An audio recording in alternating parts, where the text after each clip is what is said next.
The message began as a soft whisper, almost too weak for any normal receiver to notice. It traveled across dark space, passing by silent moons, drifting through nebula clouds, and sliding around abandoned satellites left behind by forgotten civilizations. It was a simple broadcast, repeated every few minutes, but in its trembling tone existed the weight of a dying world. On the planet Atria Prime, the heart of the Atria Coalition, chaos and panic filled the shining cities. The Atrians were a gentle, thoughtful species known for their peaceful ways and their beautiful architecture of floating gardens.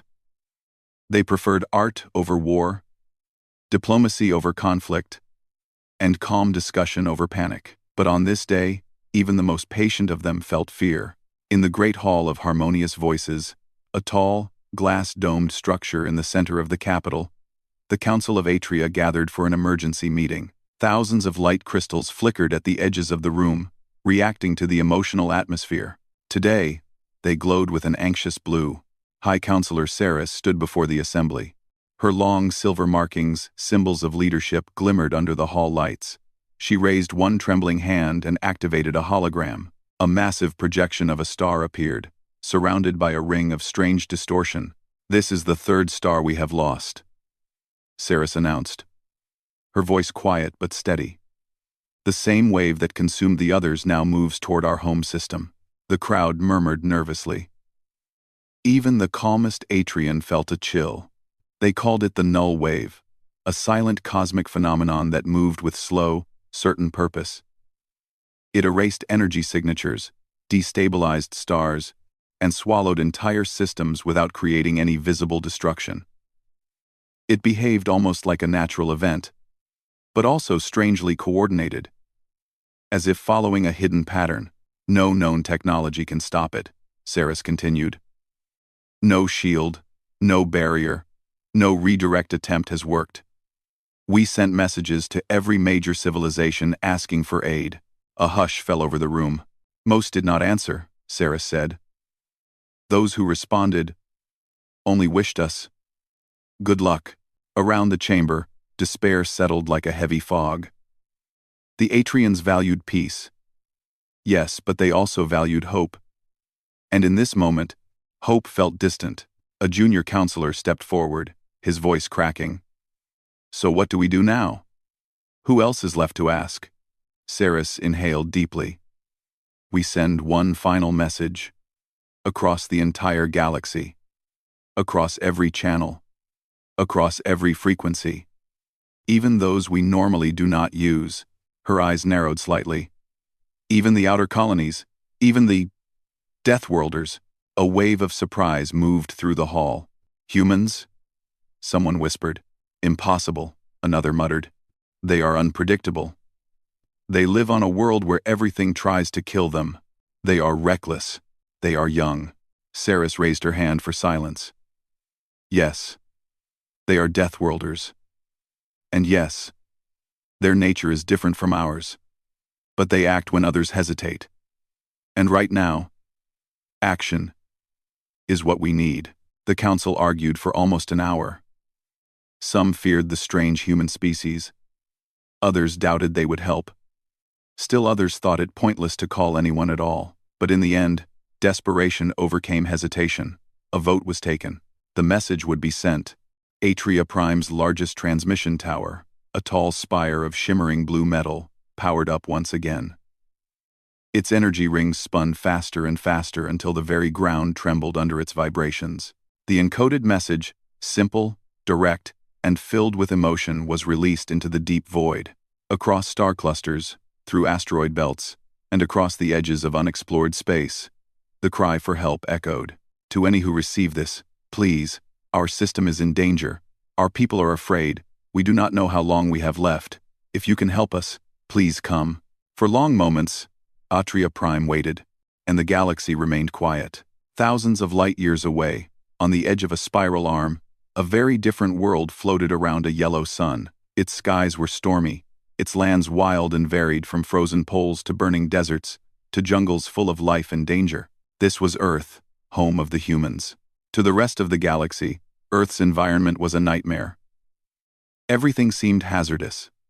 Strange weather patterns, aggressive wildlife, uneven terrain, and unpredictable oceans. No other intelligent species had evolved on such a planet.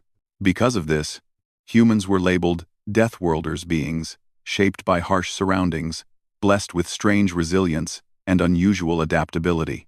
But the humans themselves rarely used that word. They simply called it home. On Earth's orbital research platform Horizon Arc, scientist Dr. Maya Turner adjusted her headset as she scanned through incoming signals from deep space. Most were routine: trade communications, research requests, stray data packets. But then, an unfamiliar frequency caught her attention. "Strange," she murmured. "This channel hasn't been used in decades." She pressed a button. The message played. At first, it was only static. But then a trembling voice emerged. "To any who receive this, please. Our system is in danger." Maya froze. As the message continued, explaining the null wave, the collapsing systems, and the desperation of the Atrians, her heart beat faster. She replayed it. Then again. And again. "This is serious," she whispered. Without hesitation, Maya forwarded the recording to the command center. Moments later, alarms sounded on the station, summoning officers and researchers from every corridor. Commander Idris Hale, a tall man with sharp focus and calm determination, arrived at once. "What's going on?" "Sir," Maya said, pulling up the hologram. "We picked up a distress call. Long range. The Atria Coalition is asking for help." Idris listened silently until the message ended. Then he straightened. "Do we know their location?" "Yes," Maya answered. "But it's far. Very far." "Doesn't matter." Other officers joined the room. Some looked concerned, others curious, but none questioned why they should listen to strangers. "We're helping them," Idris said firmly. "Prepare a fleet." Maya blinked. "Sir, are you sure? We barely know what the null wave is." Idris gave her a steady look. "They asked for help. No one else answered. We will." This was humanity. Bold. Quick to action. Driven by something that often puzzled other species: empathy, mixed with stubborn determination. Within hours, messages shot across Earth's networks. Engineers were called back from leave. Pilots were rerouted from routine missions. Mechanics activated stations that were rarely used. Even independent explorers volunteered to join. Humanity moved fast when they sensed someone needed them. Days later, on Atria Prime, the High Council sat in silent disappointment. No response had come from any part of the galaxy. Their hope was fading. "Maybe we should stop waiting," one counselor whispered. "Accept our fate with peace." But before Saris could respond, a soft alarm chimed at the back of the Great Hall. A technician hurried forward, eyes wide. "Counselor Saris, we have received a reply." The room stiffened. Every eye turned. "From who?" Saris asked carefully. The technician swallowed hard. "From humans." A ripple of shock spread through the chamber. "What do they say?" Saris asked. The technician activated the display. A simple message appeared. Written in clear, steady words: "We received your call. Humanity is on the way. Hold on." For the first time in days, the light crystals around the hall flickered with warm gold. Hope had returned, delivered by the most unlikely species in the galaxy. The vastness of space was both a comfort and a challenge. For the Atria Coalition, their home system was positioned near the edge of a sprawling galaxy, isolated enough to feel safe, but too close to the unknown. And now, as the threat of the null wave loomed closer, every second counted. The message from humanity had arrived just days ago. It had sparked a flicker of hope, a brief spark of light in the middle of their growing darkness. But now, as the Atrian Council sat in the Great Hall, the looming question was, would humans actually arrive in time? In the heart of the room, High Counselor Saris stared at the star maps projected before her mind racing through every possibility. There was no time to waste. The null wave was still advancing, creeping toward them at an unnerving pace. But Saris trusted in the message. in the humans' promise. "They're coming," she whispered to herself, though even she wasn't entirely sure how this would play out. Despite the skepticism surrounding humans due to their impulsive nature, their unpredictable ways, and their harsh homeworld, it was clear that no one else had stepped forward. Every major power in the galaxy had sent their polite, well-meaning refusals. Humans, for all their flaws, had answered. At the moment, though, Saris could only wait. She watched as the transmission stations flared to life, reaching out again to Earth for any sign of an imminent arrival. But no new transmissions came. As the day stretched on, the Atrians went about their preparations. Teams worked tirelessly to prepare their planets for the worst-case scenario. Ships were readied, cities reinforced, shelters built. Yet even in the face of all this, no one could shake the fear that, perhaps, no one could stop the wave. On Earth's side of the galaxy, the situation was far different.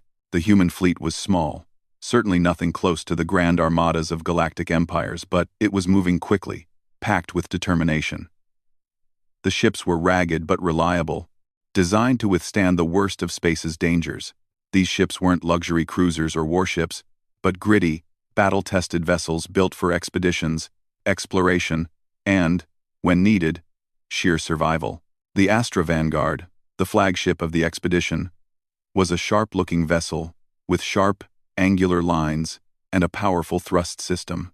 Its captain, Eliza Tan, stood on the bridge, her eyes focused ahead.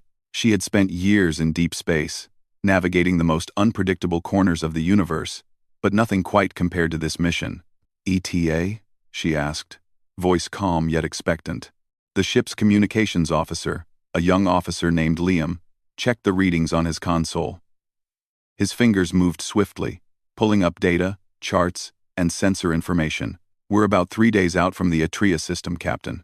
Eliza nodded, her face set with determination. "And the other ships?" "Right behind us," Liam confirmed. "But we'll be the first to arrive." Her gaze shifted to the viewport. Beyond the glass, space stretched out, infinite and cold.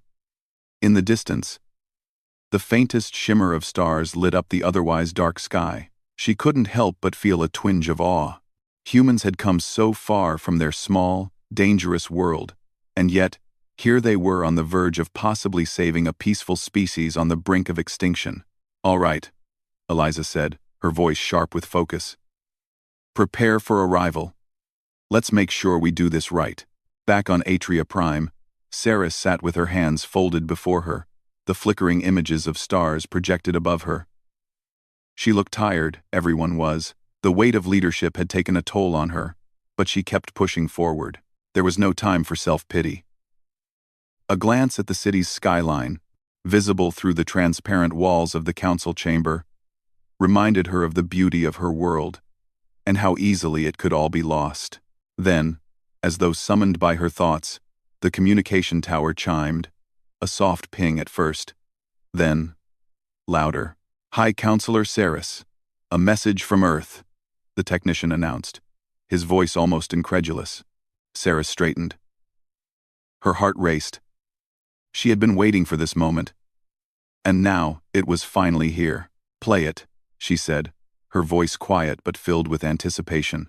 The technician activated the message, and a hologram flickered to life in front of her.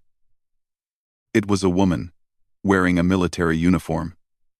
Her face was strong and calm, despite the circumstances. The hologram flickered slightly, the connection between the two worlds still not perfect, but it was clear enough.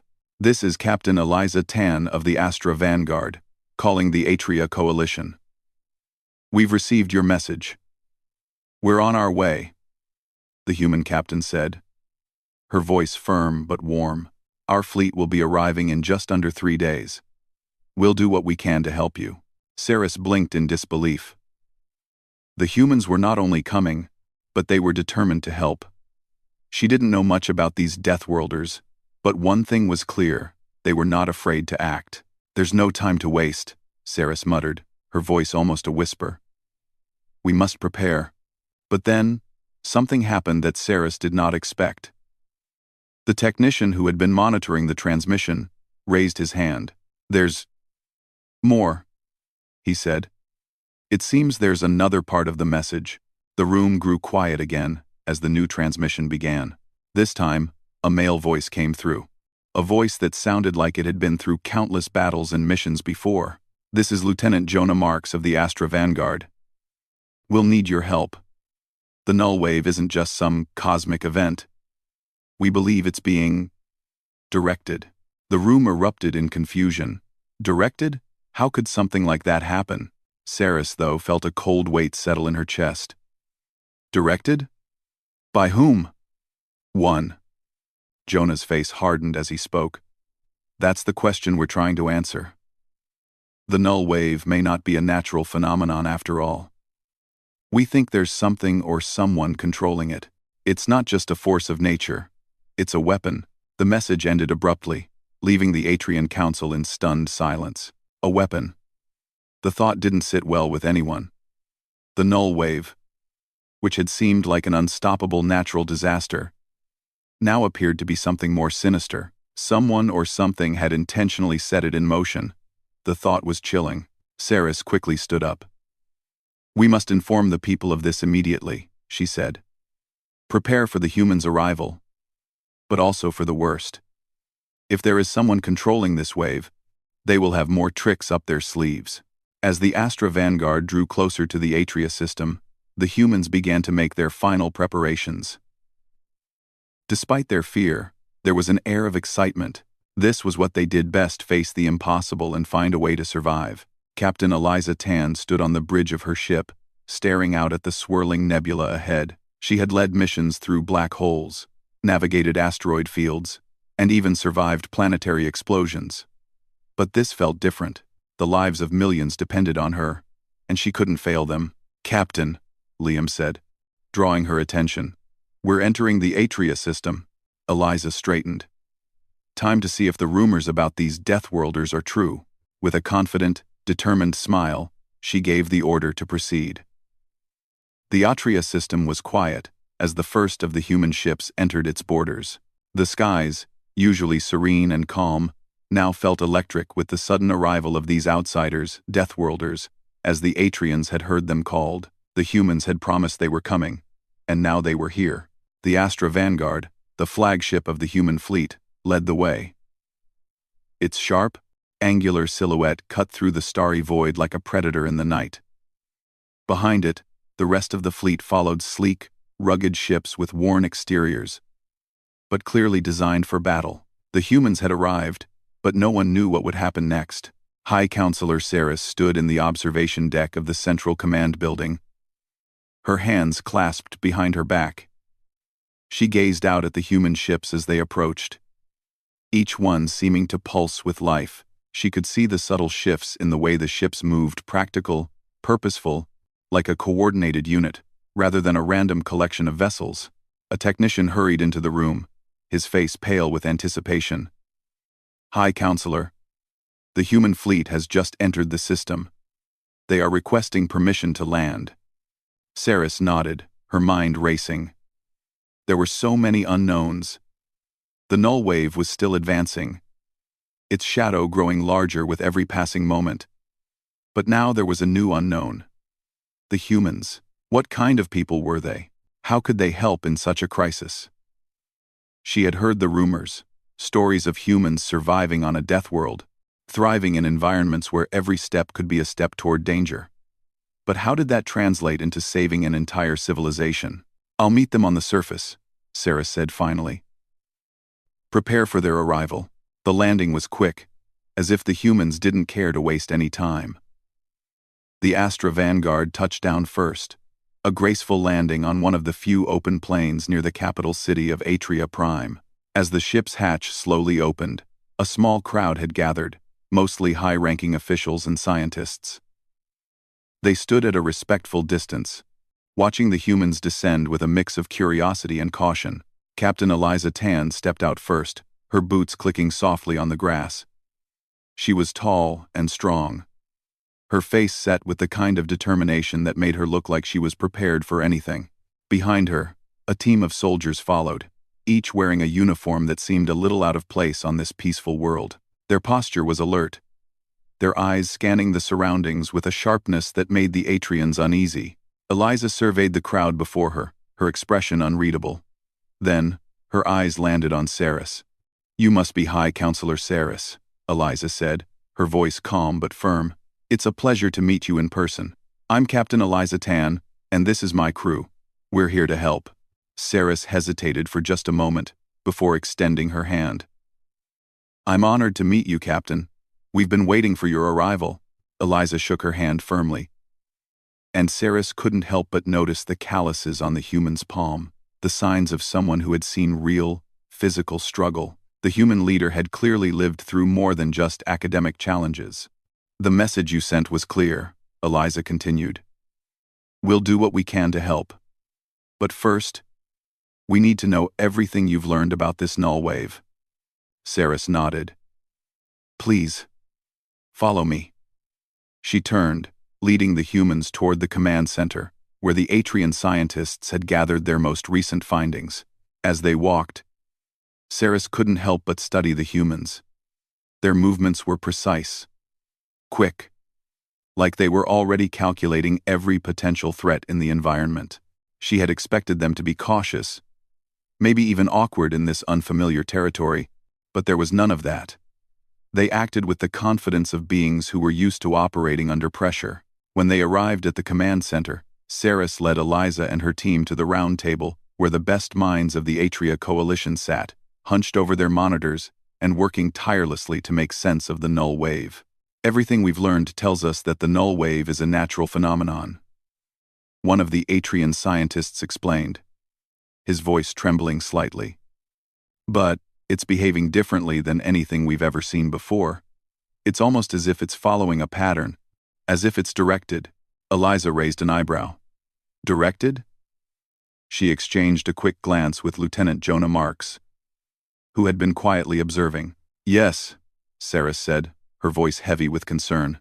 "We believe the null wave is being controlled by something or someone. We don't know what, but every time we try to divert it or create a countermeasure, it adapts. It seems to be learning from us."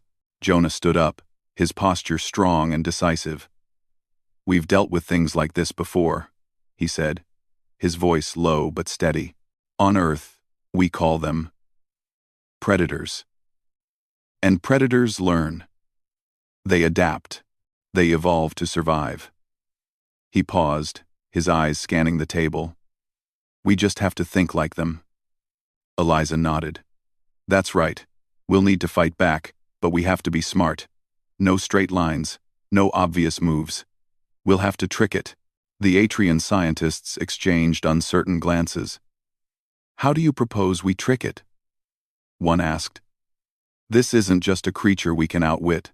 Jonah's eyes gleamed with something like excitement. "We don't need to outwit it. We need to force it into a corner where it can't adapt fast enough."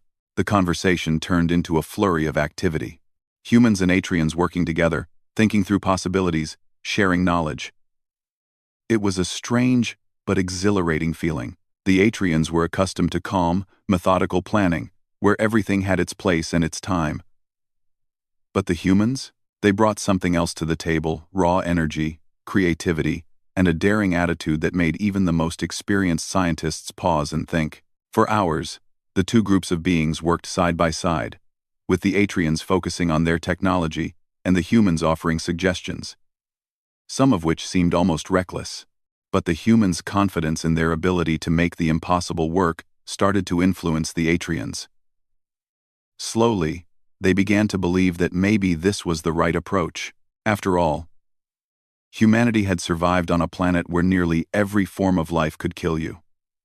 If there was one thing humans were experts at, it was surviving in places where others had long ago given up. Finally, as the day drew to a close, Eliza turned to Saris, her face serious. "We have a plan," she said, though it was clear that they were still far from certain. "But I'm going to need your people's help. We'll need to set up a network of energy shields around the system, interlocking layers that can be adapted if the null wave tries to change its pattern." Saris nodded. "We will begin immediately." As the two leaders parted ways, Saris felt something she hadn't felt in days. Hope. The humans were unpredictable, yes, but they had a kind of energy that was hard to ignore. They didn't seem to care about the odds. They didn't worry about the risks. They simply acted. For the first time in weeks, Saris allowed herself to feel a flicker of optimism. Maybe the null wave wasn't the end. Maybe humanity's arrival wasn't a last resort, it was a chance for survival. That night, the Atrian sky shimmered with the soft light of distant stars. The Atria people could only wait now, hope hanging in the balance. And somewhere out there, beyond the edge of the system, the null wave loomed silent, relentless, and still moving closer. But for the first time, the Atrians knew they weren't alone. They had help, and it was help they could count on. The Atrian sky was heavy with clouds as the null wave continued its slow, inevitable march toward Atria Prime. The people of Atria went about their daily routines with heavy hearts, knowing that time was running out. Despite the mounting fear, the arrival of the human fleet had ignited a flicker of hope. The last few days had been filled with intense collaboration between the humans and Atrians. The energy shields were being prepared, the countermeasures were in place, and a plan was taking shape. But no one could deny that the null wave was still a terrifying, unknown enemy. The humans, however, had brought with them something the Atrians hadn't expected. A raw, unshakable confidence. Eliza Tan, captain of the Astra Vanguard, stood at the front of the command center alongside Saris, staring out over the darkening landscape of Atria Prime. The energy shield generators were already in place, the first layers of protection surrounding the planet. Yet the feeling of impending doom was inescapable. Eliza turned to Saris.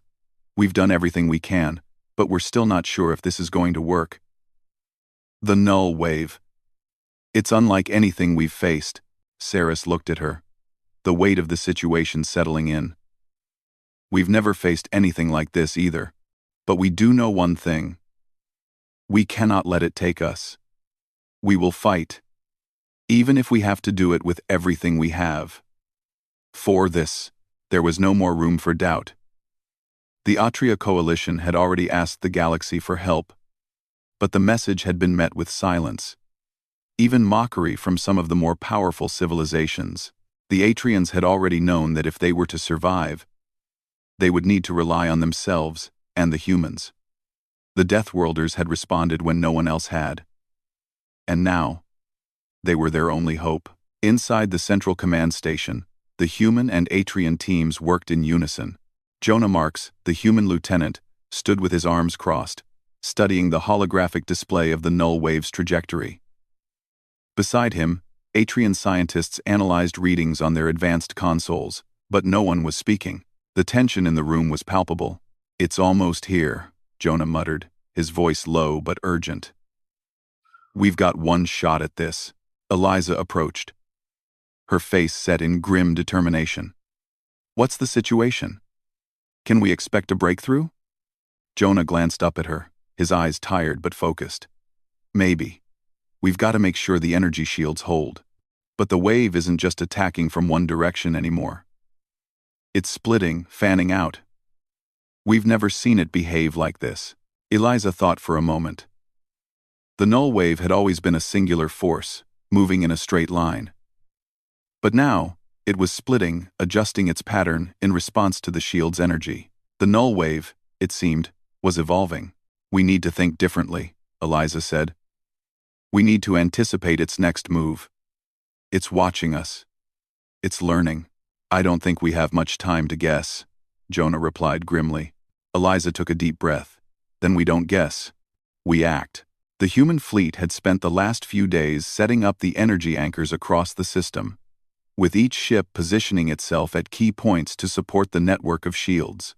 The shield generators, large and powerful, hummed with energy as they began to activate, their force fields rippling out to cover Atria Prime.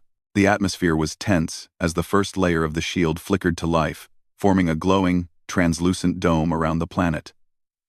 The Atrians had never seen anything like it. Despite their advanced technology, nothing had prepared them for this.